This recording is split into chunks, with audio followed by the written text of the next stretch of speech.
Maoist పార్టీకి ఒక దళితుడు అధినాయకుడు అయితే వీళ్ళలో ఉన్న కులం వీళ్ళని తట్టుకోలేదు, అందుకని చెప్పిన నా మీద వివక్ష చూపించారు అని చెప్పి నన్ను బయటకు వచ్చాడు. తర్వాత మన్నీ మధ్యన మాదిగ సామాజిక వర్గానికి సంబంధించిన తిరుపతి మళ్ళీ జనరల్ సెక్రటరీ అయితే, అదేవిధంగా బ్రాహ్మణ సామాజిక వర్గానికి సంబంధించిన సోను బయటకు వచ్చాడు. అసలు మావోయిస్ట్ పార్టీలో కుల వివక్ష, కులం ఎలా పనిచేస్తుంది? ఇప్పుడు మావోయిస్ట్ పార్టీ ఈ దేశంలోనే మొట్టమొదటిగా చెప్పిందంటే ఏ కమ్యూనిస్ట్ పార్టీ కంటే కూడా భిన్నంగా గొప్పగా కులం సమస్య, జాతుల సమస్య, ప్రత్యేక రాష్ట్రాల సమస్య అర్థం చేసుకున్న అది మొదటిది అగ్రశ్రేణి ఉంటుంది. ఫస్ట్ పాయింట్ నేను చెప్పేది. నేను ఎందుకు చెప్తున్నానంటే ఈ దేశంలో ఒకనాడు సిపిఎం అర్థం చేసుకున్న దానికి భిన్నంగా కొండపల్లి రాసిన 1975లో రాసింది, 1975లో రాసిన కులం సమస్య విప్లవానికి బాట అనే డాక్యుమెంట్ లోపల ఉంటుంది. అది చదవచ్చు ఎవరైనా. సిపిఐ చేసిన తప్పులేంటి, ఈ పార్టీ ఏం చేయాలి, అందుకోసం ఆయన ఏం చెప్పిండు, మొట్టమొదటిగా కమ్యూనిస్ట్ పార్టీ అంటే దళితుల కాడికి పోవాలి, అక్కడనే తినాలి, అన్నీ మాట్లాడాలి. ఈ దేశంలో పేద వర్గాలు, ఈ దేశంలో విప్లవానికి నాయకత్వం వహించిన వర్గాలు దళితులు. కాబట్టి దళితులకు కాడికి పోకుండా, దళితులతోటి మమేకం కాకుండా పార్టీ ఏం చేయలేదని ఫస్ట్ చెప్పిండు, ఆచరించినాం.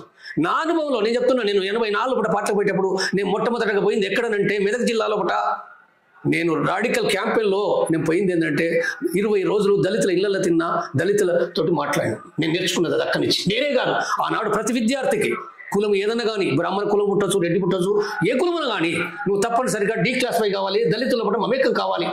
అది అయినాం కాబట్టి ఆ ప్రజలను ఆర్గనైజ్ చేసినాం, దళితులను ఆర్గనైజ్ చేసినాం, ఆదివాసులను ఆర్గనైజ్ చేసినాం. కుల సంబంధం లేకుండా పీడిత ప్రజలను ఆర్గనైజ్ చేయడానికి పీపుల్స్ వారు కట్టుబడి ఉంది, చేసింది. అది చేయడమే కాదు, అది తన పార్టీలో పట్ల కులం సమస్య ఏనాడు లేదు. అది పెళ్లి కాడ లేదు, తినే కాడ లేదు, కలిసి ఉండే కాడ లేదు, నాయకత్వ ఎంపికలే లేదు, ఎక్కడ లేదు, ఎక్కడ ఉన్నది మరి. తర్వాత అంతేకాదు తన యొక్క కార్యక్రమం కూడా దళిత సమస్య పైన, కుల నిర్మూలన పైన, బీసీ సమస్య పైన డాక్యుమెంట్ రాసుకున్నది, విధానాలు రాసుకుంది. కాబట్టి నా దగ్గర ఉన్నాయి. ఇప్పుడు నా దగ్గర డాక్యుమెంట్స్ ఏంటంటే స్పష్టంగా ఈ దేశంలో పట రిజర్వేషన్ గురించి మొట్టమొదటిగా మాట్లాడింది పీపుల్స్ వార్. మొట్టమొదటిగా మాట్లాడింది 75-78 నుంచి మాట్లాడుకుంటూ వస్తుంది. గంటాపాతంగా నిర్భయంగా రిజర్వేషన్ సపోర్ట్ చేసింది, నిర్భయంగా ముందుండి సపోర్ట్ చేసింది. అది ఏబిసిడి వర్గీకరణ సపోర్ట్ చేసింది, ఏబిసిడి వర్గీకరణ సపోర్ట్ చేసింది, బీసీ రిజర్వేషన్ సపోర్ట్ చేసింది.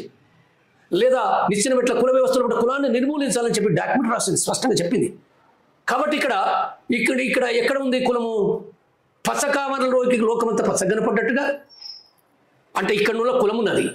దళిత నాయకులు, బీసీ నాయకులు అంటే కూడా కులం ఉంది. పీపుల్స్ వార్ పైన ఎవరైతే మాట్లాడుతుండ్రో వాళ్ళకి ఫస్ట్ కులం ఉంది. నేను స్పష్టంగా చెప్తున్నా, వాళ్ళకి కులం ఉంది. పీపుల్స్ వార్లో కులం లేదు.